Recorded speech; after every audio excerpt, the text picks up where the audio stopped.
What if I told you that the fall of a single city changed the entire world? A city that had stood undefeated for more than 1,000 years, guarded by walls so mighty that enemies called them the shield of Christianity. A city so important that whoever controlled it held the gateway between Europe and Asia, between the old world and the new. In 1453, a 21-year-old sultan named Mehmed dared to achieve the impossible. With his armies, his cannons, and his unshakable ambition, he brought down Constantinople, the legendary capital of the Byzantine Empire, and with it, he changed history forever. Welcome to the Fall of Constantinople, the real rise of the Ottoman Empire.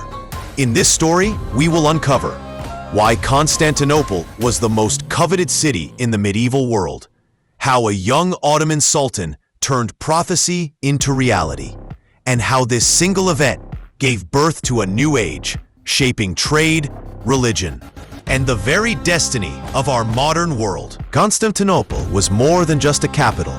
It was a legend. Founded by Emperor Constantine in 330 CE, it was designed to be the new Rome. For over 1,000 years, its immense walls, known as the Theodosian walls, withstood countless attacks. Persians, Arabs, Bulgarians, Crusaders, none could take it by force. But Constantinople wasn't just a fortress. It was a beacon of wealth, faith, and culture. Its grand churches, like the Hagia Sophia, stood as symbols of Christian power.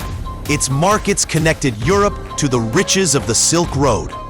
Whoever controlled Constantinople held the key to trade, power, and prestige. And yet, by the 15th century, the Byzantine Empire was a shadow of its former self, surrounded by the rising power of the Ottomans.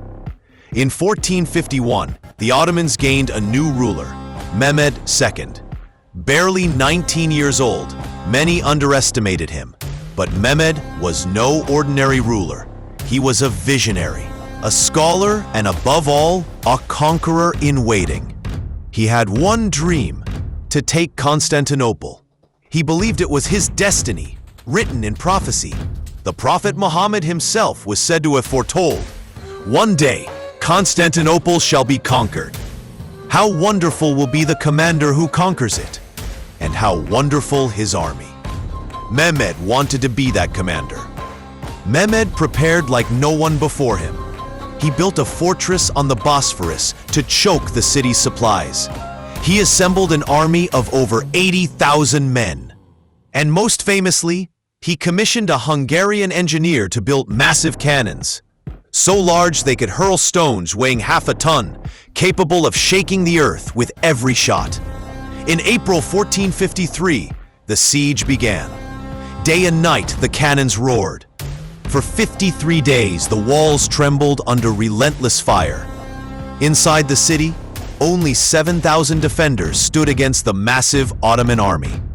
Food ran short, fear spread, and prayers echoed in the Hagia Sophia. But Constantinople did not fall easily. Time and again, the defenders repelled assaults. The walls that had saved the city for centuries held on until May 29th. At dawn, Mehmed launched his final attack. First came waves of poorly armed troops, testing the defenses. Then, the elite janissaries, the fiercest soldiers of the empire, stormed the battered walls. After hours of brutal fighting, a small gate, known as the Porta, was left unguarded. Ottoman troops poured through, and the defense collapsed. The city was lost. By the afternoon, Constantinople had fallen. The last Byzantine emperor, Constantine XI, fought and died with his men, refusing to flee. The 1,000-year-old Byzantine Empire was no more. The fall of Constantinople sent shockwaves across the world. For Christendom, it was a catastrophe. The heart of Eastern Christianity had been crushed. The Hagia Sophia, once the grandest church of Christendom, became a mosque. But for the Ottomans, it was the dawn of a golden age. Mehmed transformed Constantinople into Istanbul, the new Ottoman capital. It became a center of art, science, and commerce, standing at the crossroads of 3 continents. And beyond the city's walls, the fall of Constantinople had an even greater effect. European trade routes to the east were cut off. Desperate for alternatives, explorers turned to the sea, sparking the Age of Discovery. Columbus, Vasco da Gama, and others sailed into the unknown, changing the world forever. The story of Constantinople is more than the fall of a city. It is the story of the end of the medieval world and the birth of the modern age.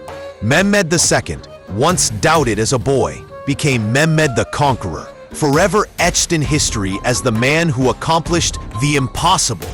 The city that was Rome's second capital became the jewel of the Ottomans, and the world would never be the same again. So when you think of empires rising and falling, remember this: the fall of Constantinople was not just an ending, it was the beginning of a new world order.